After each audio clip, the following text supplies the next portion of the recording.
tactique qui rend les latéraux très offensifs, qui asphyxie l'adversaire dès la perte du ballon et qui a rendu le Real Madrid injouable pendant 3 années de suite. En réalité, ce joueur n'est pas le véritable latéral gauche, mais le milieu central gauche. Et l'ailier gauche, en réalité, c'est le numéro 9. Le latéral gauche devient un milieu offensif, et l'ailier gauche devient le numéro 9.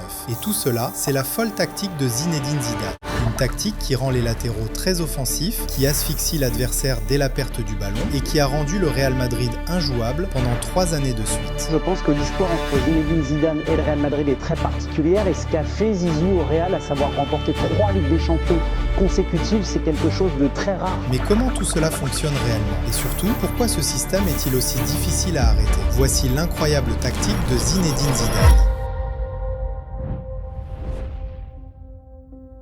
Lorsqu'on parle de cette équipe légendaire du Real Madrid, il est important de reconnaître en premier lieu les fondations posées avant même que Zinedine Zidane ne prenne les commandes. L'influence de l'équipe victorieuse de la Décima de Carlo Ancelotti en 2014 a été cruciale, puisqu'une grande partie de cette équipe est restée intacte durant l'ère Zidane. En réalité, 6 des titulaires de cette campagne étaient encore des éléments clés lors des 3 victoires en Ligue des Champions sous Zidane, tandis que Gareth Bale a participé à 2 de ces triomphes. La majorité de ces joueurs étaient également dans la pleine maturité de leur carrière, généralement âgés de 26 à 31 ans, ce qui a créé les conditions parfaites pour un succès durable. Cependant, bien que la qualité de l'effectif fût exceptionnelle, il serait erroné de minimiser l'impact de Zidane. Avoir de grands joueurs est une chose, mais bâtir une dynastie exige bien plus que du talent.